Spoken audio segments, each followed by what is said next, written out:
Hello future doctors, स्वागत है आपका अध्ययन एकेडमी इंदौर में। और मैं हूं मंगल सर, आपका केमिस्ट्री टीचर। और मैं आपके लिए लेकर आया हूं आज फिजिकल केमिस्ट्री के वो सुपर 30 फॉर्मूले जिनसे आपको नीट 2025 के एग्जाम में कम से भी कम 20 नंबर आपको यहां पर देखने को मिलेंगे आपके लिए।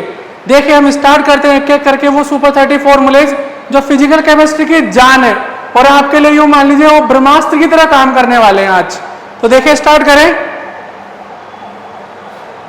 पहला फॉर्मूला है मोलैलिटी। मोलैलिटी का फॉर्मूला है यहां पर weight of solute divide by molecular weight of solute into weight of solvent और इनटू 1000 क्यों है? क्योंकि अपन ने यहां पर इसको ग्राम में ले रखा है। तो ये one of the most important formula है पूरी फिजिकल केमिस्ट्री में। इसका अलग अलग जगह पर यूज होगा, कहीं पर किस तरीके से, कहीं पर किस फॉर्मूले में, किस फॉर्म में। तो ये मोस्ट इंपॉर्टेंट फॉर्मूला है, ये आपको याद होना ही चाहिए और इसका यूज करना भी आपको आना चाहिए। दूसरा फॉर्मूला हम लेकर के आए आपके लिए रिडबर्ग फॉर्मूला। रिडबर्ग फॉर्मूले में हम क्या करते हैं, लेमडा की वैल्यू कैलकुलेट करेंगे। यहाँ पर लेमडा वेवलेंथ को रिप्रेजेंट करेगा, आर रिडबर्ग कांस्टेंट है, जेड यहाँ पर एटॉमिक नंबर है, N1 और N2 ये एनर्जी लेवल है, ये लोअर एनर्जी लेवल और हायर एनर्जी लेवल। तीसरे नंबर का फॉर्मूला है, यह भी वेवलेंथ कैलकुलेट करने का फॉर्मूला है, यह है डी ब्रोगली वेवलेंथ फॉर्मूला। तो यहाँ पर lambda equal to h upon mv, यहाँ पर m होगा मास ऑफ पार्टिकल और v वेलोसिटी ऑफ पार्टिकल। इस फॉर्मूले को आप इस फॉर्म में भी कन्वर्ट कर सकते हैं और इस फॉर्मूले में इस तरीके से भी आपसे क्वेश्चन पूछा जा सकता है। क्वेश्चन के अंदर आपको अगर वेलोसिटी दे रखी है और वेवलेंथ कैलकुलेट करनी है तो फिर आपको ये वाला फॉर्मूला काम में लेना पड़ेगा।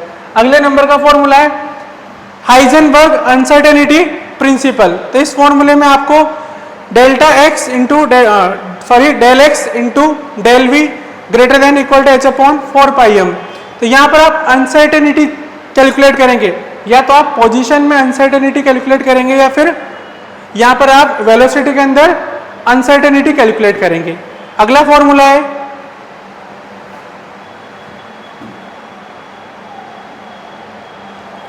Orbital angular momentum. इसके ऊपर डायरेक्ट क्वेश्चन आता है आपसे सब शेल के रिगार्डिंग, सीधा ऑर्बिटल एंगुलर मोमेंटम कैलकुलेट करवा सकता है। अब आपको याद होगा कि s के लिए l की वैल्यू 0 होती है, p के लिए l की वैल्यू 1 होती है, d सब शेल के लिए l की वैल्यू 2 होती है, f सब शेल के लिए l की वैल्यू 3 होती है। इसके बाद next delta E, Planck quantum theory. तो प्लैंक क्वांटम थ्योरी में एनर्जी निकालने का फॉर्मूला है energy equal to hc upon lambda. Next formula है आपके केमिकल इक्विलिब्रियम से। केमिकल इक्विलिब्रियम के अंदर Kp और Kc, यहाँ पर ये प्रेशर की टर्म है, गैसियस सब्सटेंसेस के लिए इक्विलिब्रियम कांस्टेंट है, ये कॉन्सेंट्रेशन के लिए इक्विलिब्रियम कांस्टेंट है। इन दोनों में रिलेशन है Kp इक्वल टू Kc और RT की power delta Ng। Delta Ng यहाँ पर क्या हो जाएगा, जो भी आपके रिएक्टेंट हैं, प्रोडक्ट हैं, उन रिएक्टेंट प्रोडक्ट के सम का डिफरेंस। और हम यहाँ पे प्रोडक्ट माइनस रिएक्टेंट करेंगे तो वहां से आपको क्या मिलेगा, डेल्टा Ng। तो कभी कभी डायरेक्ट इस फॉर्मूले पे सीधा क्वेश्चन पूछ लिया जाता है आपसे, तो ये वाला फॉर्मूला भी आपके लिए एक इंपॉर्टेंट फॉर्मूला है। Next buffer solution. Buffer solution में पीएच निकालने का फॉर्मूला है pKa प्लस लोग सॉल्ट अपॉन एसिड। तो जो भी आपको सॉल्ट दे रखा है या जो भी आपको एसिड है उसी का क्या हो जाएगा, कॉन्जुगेटेड सॉल्ट हो जाएगा। तो उनकी कॉन्सेंट्रेशन यहाँ पुट करेंगे, pKa की वैल्यू पुट करेंगे और सीधा हम क्या निकाल सकते हैं, pH। Next weak acid weak base type salt. तो weak acid weak base type का सॉल्ट है, उस सॉल्ट की अगर आपको पीएच कैलकुलेट करनी है तो पीएच कैलकुलेट करने का सीधा सा फॉर्मूला है 7 + 1/2 pKa माइनस pKb। इस फॉर्मूले को याद रखिए, आप सॉल्ट को पहचानिए अगर week acid weak base type salt है और पीएच अगर हमसे क्वेश्चन में पूछी गई है तो इस फॉर्मूले को हम डायरेक्ट यूज करके क्या कर सकते हैं, पीएच कैलकुलेट कर सकते हैं। अगला फॉर्मूला है सॉल्युबिलिटी प्रोडक्ट। सॉल्युबिलिटी प्रोडक्ट निकालने का फॉर्मूला है, कोई भी अगर आपको इलेक्ट्रोलाइट दे रखा है, मान लीजिए AX/BY टाइप का आपको इलेक्ट्रोलाइट दे रखा है और उस इलेक्ट्रोलाइट की अगर आपको सॉल्युबिलिटी प्रोडक्ट कैलकुलेट करनी है तो इसको निकालने का सीधा फॉर्मूला है x की पावर x। फॉर एग्जांपल यहाँ पर x की जगह 2 लिखा हुआ है तो 2 की पावर 2 4, और मान लीजिए y की जगह पर 3 लिखा हुआ है तो 3 की पावर 3, और यहाँ पर s की पावर x प्लस y। तो यहाँ पर सिंपल से अगर आपको सॉल्युबिलिटी दे रखी है और सॉल्युबिलिटी प्रोडक्ट कैलकुलेट करना है, फॉर्मूले में वैल्यू रखिए, सॉल्व करिए, आपका आंसर मिल जाएगा। अगला है delta internal energy, change in internal energy equal to Q plus W। First law of thermodynamics, कौन सा फॉर्मूला है? फर्स्ट लॉ ऑफ थर्मोडाइनमिक्स का, जिसके अंदर इंटरनल एनर्जी दे रखी है आपको हीट प्लस वर्क। यहाँ पे वर्क आपको विद साइन यूज करना है, सिस्टम के द्वारा वर्क किया गया है तो यहाँ पर नेगेटिव साइन के साथ आएगा, और सराउंडिंग के द्वारा वर्क किया गया है तो ये पॉजिटिव साइन के साथ आएगा। थर्मो में ही एक और फॉर्मूला है चेंज इन एंथैल्पी, तो change in enthalpy equal to change in internal energy plus delta n g RT. ये फॉर्मूला गैसियस केमिकल रिएक्शंस के लिए काम आएगा। डेल्टा एनजी जैसा कि अपन ने ऊपर पढ़ा था ठीक वैसे आपको कैलकुलेट करना है। अच्छा, कांस्टेंट प्रेशर पे जो हीट होती है वो एंथैल्पी के बराबर होती है, और कांस्टेंट वॉल्यूम पर जो हीट होती है वो चेंज इन इंटरनल एनर्जी के बराबर होती है।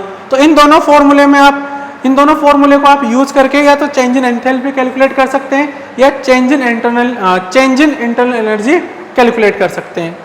नेक्स्ट 13वें नंबर का जो फॉर्मूला है वो है इंपॉर्टेंट फॉर्मूला। यूं मान लीजिए कि थर्मो चैप्टर के अंदर मैक्सिमम टाइम इस फॉर्मूले से क्वेश्चन पूछे जाते हैं। फॉर्मूला क्या है? रिवर्सिबल प्रोसेस के अंदर, आइसोथर्मल रिवर्सिबल प्रोसेस के अंदर वर्क को कैलकुलेट करने का ये फॉर्मूला है। Clear? Reversible isothermal process.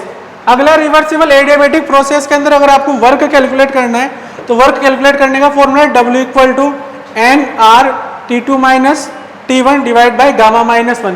Gamma आपको अलग अलग गैस के लिए अलग अलग होगा, मोनोएटॉमिक, डायएटॉमिक, ट्राइएटॉमिक, तो अलग अलग गैस के लिए आपको अलग अलग गामा की वैल्यू पता होनी चाहिए। आपको T1 T2 की वैल्यू क्वेश्चन में दे रखी होगी, और R यहाँ पर कांस्टेंट है, N जितने भी मोल आपको गैस के दे रखे हैं पुट करेंगे, सोल्व करेंगे तो हम रिवर्सिबल एडियाबैटिक प्रोसेस के लिए वर्क कैलकुलेट कर सकते हैं। अगला है एंट्रोपी रिवर्सिबल आइसोथर्मल प्रोसेस। तो आइसोथर्मल प्रोसेस का मतलब यहाँ पर टेम्परेचर कांस्टेंट हो जाएगा, तो कांस्टेंट टेम्परेचर में रिवर्सिबल प्रोसेस के अंदर अगर आपको एंट्रोपी कैलकुलेट करनी है तो change in entropy equal to 2.303 nR log V2 by V1। इसके अलावा अगर आपको वॉल्यूम नहीं दे रखा है, प्रेशर दे रखा है, तो आप P1 बाय P2 भी यहाँ पर पुट कर सकते हैं। नेक्स्ट फॉर्मूला नंबर 16 गिव्स energy change delta G equal to delta H minus T delta H।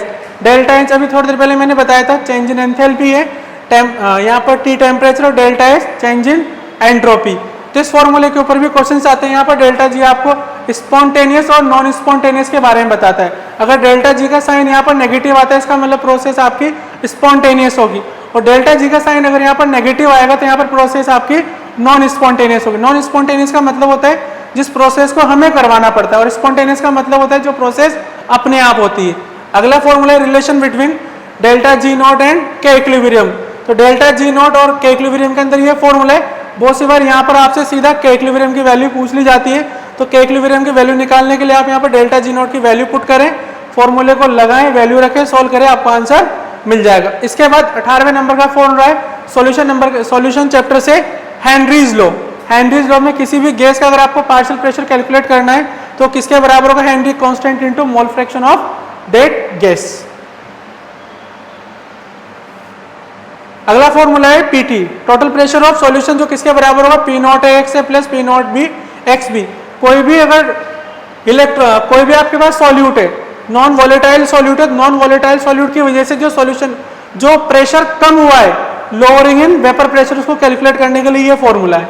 ठीक है, दो तरह की कोलिगेटिव प्रॉपर्टी होती है, नॉर्मल कोलिगेटिव प्रॉपर्टी और एबनॉर्मल कोलिगेटिव प्रॉपर्टी। तो दोनों प्रॉपर्टीज के फॉर्मूले मैंने यहाँ पर अलग अलग रिप्रेजेंट कर रखे हैं। ये है आपकी relative lowering in vapour pressure, पहली कोलिगेटिव प्रॉपर्टी। ये दूसरी colligative property elevation in boiling point. तो दूसरे नंबर की कोलिगेटिव प्रॉपर्टी है एलिवेशन इन बॉइलिंग पॉइंट, और तीसरी यहाँ पर डिप्रेशन इन फ्रीजिंग पॉइंट, और चौथी है ऑस्मोटिक प्रेशर। नीट के अंदर यूं मान करके चलिए, यहां से मैं गारंटी के साथ कह सकता हूं कि आपको एक न एक क्वेश्चन तो जरूर देखने को मिलेगा, क्योंकि हर साल कोलिगेटिव प्रॉपर्टी में से ये कंफर्म है कि यहां से क्वेश्चन आना ही आना है। तो ये चारों फॉर्मूले आपको बिल्कुल अच्छे से याद करके जाने, क्योंकि डेफिनेटली क्वेश्चन आएगा ही आएगा। इसके बाद ये है abnormal colligative property. Abnormal colligative property में आपको कुछ नहीं करना है, यहाँ पर आई और ऐड कर देना। आई यहाँ पर वन ऑफ फैक्टर है, अगर आपके पास नॉन इलेक्ट्रोलाइट्स हैं तो आई की वैल्यू 1 हो जाएगी, इलेक्ट्रोलाइट्स है तो एसोसिएशन हो सकता है, डिसोसिएशन हो सकता है। अब वो आपको क्वेश्चन के ऊपर डिपेंड करेगा कि उसने एसोसिएशन दे रखा है या डिसोसिएशन दे रखा है। डिसोसिएशन दे रखा है तो आई की वैल्यू 1 से ज्यादा आएगी, और एसोसिएशन दे रखा है तो आई की वैल्यू 1 से कम आएगी। आई कैलकुलेट करने के फॉर्मूले भी आपको पता होने चाहिए। देखो यहाँ पर डिसोसिएशन के लिए मैंने आई को कैलकुलेट करने का फॉर्मूला लिखा हुआ है, i equal to 1 plus alpha. Alpha यहाँ पर डिग्री ऑफ डिसोसिएशन होगा, एन कितने नंबर ऑफ आयंस बने, जैसे आपने किसी इलेक्ट्रोलाइट को सॉल्वेंट के अंदर डाला तो डालने के बाद फिर कितने आयंस बन गए, तो यहाँ पर एन क्या हो जाएगा, नंबर ऑफ आयंस। ऐसे यहाँ पर एसोसिएशन का फॉर्मूला हो जाएगा। इसके बाद केमिकल काइनेटिक्स के अंदर रेट कांस्टेंट की यूनिट कैलकुलेट करने का फॉर्मूला है K equal to mole upon litre 1 minus N time inverse. N यहाँ पर क्या होगा, ऑर्डर ऑफ रिएक्शन। अगर जीरो ऑर्डर रिएक्शन है तो एन की वैल्यू 0 होगी, फर्स्ट ऑर्डर रिएक्शन है तो एन की वैल्यू 1 हो जाएगी, सेकंड ऑर्डर रिएक्शन तो एन की वैल्यू 2 हो जाएगी। तो जैसे आप यहाँ पर ऑर्डर के अकॉर्डिंग एन की वैल्यू पुट करेंगे, आपको उस पर्टिकुलर ऑर्डर के लिए रेट कांस्टेंट की यूनिट मिल जाएगी। तो ये रेट कांस्टेंट की यूनिट निकालने का फॉर्मूला है। इसके बाद फर्स्ट ऑर्डर रिएक्शन का फॉर्मूला यूं मान करके चलिए, फर्स्ट ऑर्डर का क्वेश्चन है, आपको इस बार भी देखने को मिलेगा, हर बार फर्स्ट ऑर्डर का क्वेश्चन आता है नीट के अंदर, और फर्स्ट ऑर्डर के अंदर या तो आपसे के पूछेगा या फिर टी पूछेगा। तो के और टी दोनों में से एक पूछेगा और एक का डेटा आपको दे रखा होगा। इस फॉर्मूले को लगाइए, यहाँ पर इनिशियल कॉन्सेंट्रेशन और ये टी टाइम पर बची हुई कॉन्सेंट्रेशन है, यहाँ पर रखेंगे, सोल्व करेंगे, हमको आंसर मिल जाएगा। और इसी फर्स्ट ऑर्डर के अंदर एक और चीज पूछी जाती है, टी हाफ। किसी भी रिएक्टेंट की कॉन्सेंट्रेशन को आधा होने में कितना समय लगा, तो उस समय को निकालने के लिए सीधा फॉर्मूला होता है फर्स्ट ऑर्डर रिएक्शन के अंदर 0.693 डिवाइड बाय के यहाँ पर फर्स्ट ऑर्डर रिएक्शन का रेट कांस्टेंट है। अगला फॉर्मूला है आरएनएस इक्वेशन। तो आरएनएस इक्वेशन में रेट के इक्वल टू ए ई की पावर माइनस ई अपॉन आर टी। ये यहाँ पर एक्टिवेशन एनर्जी, आर यहाँ पर गैस कांस्टेंट है और टी यहाँ पर टेम्परेचर है। एक बार तो नीट के अंदर डायरेक्ट इसी इक्वेशन को पूछ लिया था, तो यूं मान लीजिए इक्वेशन भी इंपॉर्टेंट है और इसके ऊपर आपको न्यूमेरिकल भी देखने को मिल सकते हैं। दूसरा फॉर्मूला है log K2 बाई K1। दो अलग अलग टेम्परेचर पे अगर आपको दो अलग अलग टेम्परेचर दे रखे हैं तो अलग अलग टेम्परेचर पे रेट को यहाँ पर जो रेट कांस्टेंट इसकी वैल्यू भी क्या होगी, अलग अलग होगी। तो उसका फॉर्मूला है, यहाँ पर नेक्स्ट चैप्टर है आपका इलेक्ट्रोकेमिस्ट्री। इलेक्ट्रोकेमिस्ट्री के अंदर के यहाँ पर कप्पा है, तो के यहाँ पर कंडक्टिविटी होती है। कंडक्टिविटी निकालने का फॉर्मूला है जी इंटू जी स्टार। जी यहाँ पर कंडक्टेंस है और जी स्टार यहाँ पर सेल कांस्टेंट है। जी को आप 1 बाय आर से भी रिप्रेजेंट कर सकते हैं और जी स्टार को आप यहाँ पर L by A, cell constant है। इसके अलावा मोलर कंडक्टिविटी निकालने का फॉर्मूला है के kappa conductivity into 1000 upon molarity. ये जो आएगा सेंटीमीटर में आएगा, अगर आपको मीटर में दे रखा है तो 1000 को आप नीचे लेकर के आ जाइए। इसके अलावा अगर इक्विवेलेंट कंडक्टिविटी कैलकुलेट करनी हो तो मोलरिटी की जगह क्या पुट करेंगे, normality. E cell Nernst equation, the one of the most important formula in electrochemistry, E naught cell. E naught say sorry E cell equal to होता है E naught cell minus 0.05591 divide by n log product की concentration upon reactant की concentration, n यहाँ पर number of electron exchange during redox reaction. यहाँ पर ये हो गया, पी यहाँ पर प्रोडक्ट की कॉन्सेंट्रेशन हो गई, आर यहाँ पर रिएक्टेंट की कॉन्सेंट्रेशन। जी गिव्स फ्री एनर्जी चेंज, इसको निकालने का formula minus N F E cell. E cell अगर आपको दे रखा है तो एन और एफ की वैल्यू पुट करेंगे तो आपको डेल्टा जी मिल जाएगा। तो ये दोनों फॉर्मूले भी इलेक्ट्रोकेमिस्ट्री के अंदर मोस्ट इंपोर्टेंट फॉर्मूले हैं जिनके ऊपर लगातार क्वेश्चंस बनते रहते हैं। और लास्ट और 30 नंबर का फॉर्मूला है आपका फेराडेस। फेराडे के दो फॉर्मूले हैं, फेराडे फर्स्ट लॉ और फेराडे सेकंड लॉ। तो कितना अमाउंट ऑफ सब्सटेंस इलेक्ट्रोड के ऊपर जाकर के डिपॉजिट हुआ, तो अमाउंट ऑफ सब्सटेंस कैलकुलेट करने का formula W equal to M I T divide by N F। M है यहाँ पर weight of molecular weight of substance, I current, T time कितने टाइम के लिए आपने करंट पास करी, N यहाँ पर वैलेंसी फैक्टर होगा, F आपका फेराडे हो जाएगा। फेराडे की फिक्स वैल्यू है 96500। ये भी काम में ले सकते हैं, इसके एग्जैक्ट वैल्यू 964871, लेकिन हम अप्रोक्स में काम में लेंगे तो ये हो जाएगी। और फेराडे के सेकंड लॉ का फॉर्मूला है W1 upon W2 equal to E1 upon E2। Faraday के सेकंड लॉ में जब आप सीरीज में करंट पास करते हैं तो W जो होता है वो डायरेक्टली प्रोपोर्शनल टू इक्विवेलेंट होता है, ठीक है। तो ये मैंने आपको यहाँ पर फिजिकल केमिस्ट्री के सुपर 30 फॉर्मूले बताएं। यूँ मान लीजिए आपके कम से कम 5 से 7 क्वेश्चन कम से कम यहाँ से इन फॉर्मूले से आपके सही हो जाएंगे। तो मैं चाहता हूँ कि आप इन फॉर्मूले को अच्छे से बिल्कुल कम से कम 3 से 4 बार अच्छे से लर्न करके जाएं, जिससे आपके 5 से 6 क्वेश्चन सही हो। और अगर आपको ये वीडियो पसंद आया हो तो चैनल को लाइक करें, सब्सक्राइब करें और देखते रहें। Thank you so much.